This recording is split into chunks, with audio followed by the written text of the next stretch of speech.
పరస్పరం ఆరోపణలు ప్రత్యారోపణలు చేసుకున్నారు, ఒకరిపై ఒకరు కేసులు పెట్టుకున్నారు. తాజాగా ఖచ్చితంగా మేమంతా మీ కార్యాలయంలో రేవంత్ రెడ్డి చిత్రపటం పెడతాము అని రేవంత్ రెడ్డి ఫోటోతో పాటు తెలంగాణ తల్లి చిత్రపటాన్ని తీసుకొని వస్తున్నారు. దీంతో బీఆర్ఎస్ నేతలకి పోలీసులు ముందుగానే హాజరుపరిచారు, హామీ ఇవ్వడం జరిగింది. మీ కార్యాలయం వరకు రారు, మేము అడ్డుకుంటామని చెప్పినప్పటికీ పెద్ద ఎత్తున తరలి రావడంతో పరస్పరం ఘర్షణకు దిగారు, తోపులాట జరిగింది. ఎవరిని లెక్క చేసే పరిస్థితుల్లో లేని పక్షంలో లాఠీ చార్జ్ చేయాల్సి వచ్చిందని పోలీసులు చెప్తున్నారు.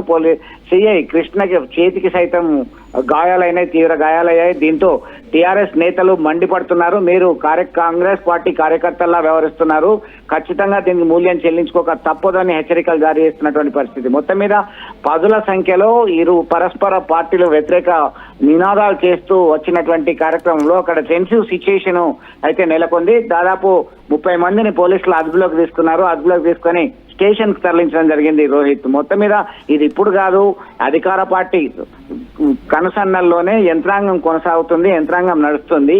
అసలు మాకు ఏమాత్రం ప్రాధాన్యత లేదు, అనవసరమైన కేసులు మా మీద, మా కార్యకర్తల మీద నమోదు చేస్తున్నారు, ఇబ్బందులకు గురి చేస్తున్నారని బీఆర్ఎస్ కార్యకర్తలు నేతలు చెప్తున్నటువంటి పరిస్థితి. అట్లాంటి ఏం లేదు. గతంలో వారి ప్రభుత్వం ఉన్నప్పుడు చాలా జులుం ప్రదర్శించారు, దానిలో మేము ఏమాత్రం ప్రదర్శించట్లేదు, ప్రోటోకాల్ రగడ తీసిందే వీళ్ళు అని కాంగ్రెస్ పార్టీ నేతలు చెప్తున్నటువంటి పరిస్థితి. మొత్తం మీద పరస్పర వ్యతిరేక ఆరోపణలు ప్రత్యారోపణలు చేస్తున్నటువంటి నేపథ్యంలో పోలీసులకి ఇతర అధికారులకి తలనొప్పిగా మారింది ఈ వ్యవహారం. దీనిపైన ఖచ్చితంగా చర్యలు తీసుకోవాలని బీఆర్ఎస్ నేతలు డిమాండ్ చేస్తున్నటువంటి పరిస్థితి. రోహిత్,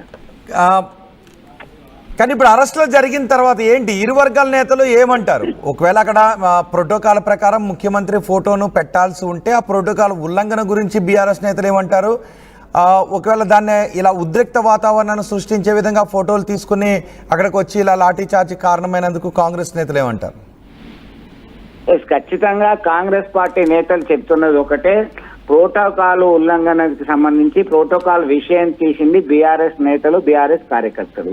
కొన్ని అధికారిక కార్యక్రమాల్లో కేటీఆర్, స్థానిక ఎమ్మెల్యే కేటీఆర్ కి ప్రాధాన్యత ఇవ్వట్లేదు, ఎలాంటి ఇన్విటేషన్ ఇస్తలేరు, ఆయనకి సముచిత ప్రాధాన్యం ఇవ్వాలని చెప్పి పోస్టులు పెట్టినటువంటి నేపథ్యంలో దానికి స్పందించాలి, ఖచ్చితంగా అది పునరావృతం కాకుండా చూడాలి అని చెప్పి చూడాల్సిన బాధ్యత అధికార పార్టీ నేతల మీద ఉంది అని చెప్పేసి బీఆర్ఎస్ నేతలు చెప్తున్నటువంటి పరిస్థితి. At the same time Congress party చెప్తున్నది ఏంటంటే, మీ ఎమ్మెల్యే కార్యాలయంలో ముఖ్యమంత్రి రేవంత్ రెడ్డి ఫోటో ఉండాలా వద్దా?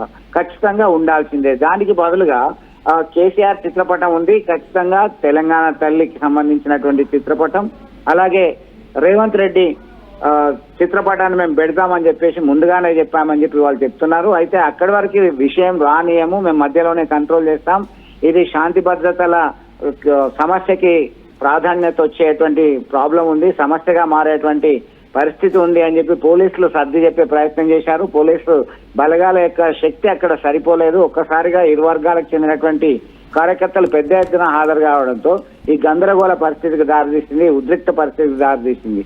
దీంతో పరస్పరం దాడులు చేసుకునే వైపు వెళ్ళింది. ఒక్కసారిగా కంట్రోల్ చేయడానికి దుస్థితి నెలకొంది అని చెప్పి వారు ఆరోపిస్తున్నటువంటి పరిస్థితి. కానీ ఇప్పుడు ఇరు నాయకులు ఏమంటారు అంటే, ఒకరిపై ఒకరు ప్రోటోకాల్ ఉల్లంఘన మీరు చేస్తున్నారు, అధికారిక కార్యక్రమాలలో స్థానిక ఎమ్మెల్యేకి ఇంటిమేషన్ ఇవ్వట్లేదు అని, అలాగే కాంగ్రెస్ నాయకులు ఫోటో గురించి వివాదం చేస్తూ ఉన్నారు. సో ఇక్కడ వివాదం సృష్టించాలి అన్న ఉద్దేశంతోనే ఇరు పార్టీల నాయకులు ఉన్నారు అనేది అర్థమవుతుందని కొంతమంది అంటూ ఉన్నారు విశ్లేషకులు.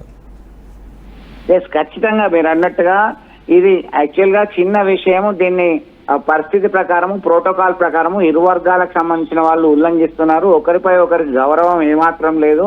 గతంలో ఉన్నటువంటి పరిస్థితులను ఇప్పుడు మళ్ళీ ఇంప్లిమెంట్ చేయాలని చెప్పేసి ఒక రివెంజ్, ఒక ప్రతీకార చర్యలకు పాల్పడాలనే ఉద్దేశంతో గతంలో చాలా ఇబ్బందులు పడ్డాము.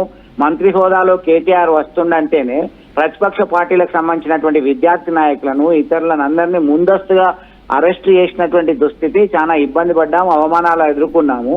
దానిలో మేము చేస్తున్నది ఏమీ లేదు. కేవలం అధికార పార్టీకి సంబంధించినటువంటి నేతలు కార్యక్రమాల్లో పాల్గొంటున్నారు. కేటీఆర్ అందుబాటులో లేనేడు. అందుబాటులో ఉన్నప్పుడు ఖచ్చితంగా అధికార పార్టీ కార్యక్రమాల్లో పాల్గొనొచ్చు. ఇతర ప్రాంతాల్లో వాళ్ళకి మేము ప్రాధాన్యత ఇస్తున్నాం అనేటువంటి విషయాన్ని గుర్తు చేస్తున్నారు. పక్క నియోజకవర్గాల్లో ఉదాహరణకి కరీంనగర్ లో గంగుల కమలాకర్ కొన్ని షాదీ ముబారక్ కావచ్చు ఇతరత్ర కార్యక్రమాల్లో కానీ పాల్గొంటున్నారు.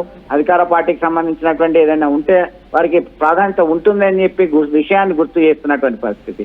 హుజరాబాద్ లో సైతం మేము ప్రాధాన్యత ఇస్తున్నామని చెప్తున్నారు. అది కోర్టు వరకు వెళ్ళింది. హుజరాబాద్ విషయము, కరీంనగర్ విషయము. దీంతో ఒకసారి అసలు ఏంటి ఎమ్మెల్యే క్యాంపు కార్యాలయంలో ముఖ్యమంత్రి ఫోటో ఉంచాలి అనే నిబంధన గురించి ప్రోటోకాల్ రూల్స్ ఏం చెప్తున్నాయి అన్న దాని గురించి ఏమైనా స్పష్టత ఉందా? అంటే నిజానికి కొన్ని సందర్భాల్లో కొంత కాన్ఫ్లిక్ట్ ఉంటుంది. గవర్నమెంట్ నిధులతో దాన్ని నిర్వహించబడుతూ ఉన్నట్లయితే ఉంచాలి అన్న దాని గురించి కొన్ని నిబంధనలు చెప్తూ ఉంటుంటాయి. సో అది ప్రైవేట్గా వాళ్ళు నిర్వహిస్తూ ఉంటే అది ఎమ్మెల్యే ఇష్టం అనేటటువంటి అభిప్రాయాలు కూడా కొన్నిసార్లు వ్యక్తమవుతాయి. సో ఇక్కడ ముఖ్యమంత్రి ఫోటో ఉంచాలా లేదా అన్న దాని గురించి ఖచ్చితమైన నిబంధనలు, ప్రోటోకాల్ రూల్స్ ఏమన్నా ఉన్నాయా దానికి? ఖచ్చితంగా మీరు అన్నట్టుగా ఎమ్మెల్యే ఎవరైనా ఏ పార్టీ వారైనా రాష్ట్రానికి ముఖ్యమంత్రిగా పనిచేస్తున్నప్పుడు ఆ ముఖ్యమంత్రి చిత్రపటం ఉంచాలనేటువంటి సంప్రదాయం ఉంది. ఖచ్చితమైనటువంటి రూల్ అనేది, ప్రోటోకాల్ రూల్ అనేది ఏమీ లేదని చెప్పేసి బీఆర్ఎస్ నేతలు చెప్తున్నటువంటి పరిస్థితి. అధికారంలో ఒక పార్టీ ఉన్నప్పుడు, ప్రతిపక్ష పార్టీకి చెందినటువంటి ఎమ్మెల్యే ఉన్నప్పుడు సహజంగానే ఆ ఫోటో పెట్టడానికి సుముఖత వ్యక్తం చేయరు.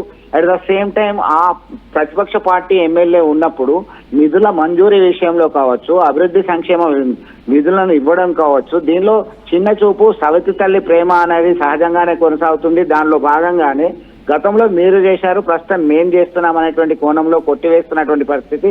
ఇది కాస్త పరస్పరం గౌరవం ఇచ్చుకుంటే ఒక ముఖ్యమంత్రి పార్టీ ఏదైనా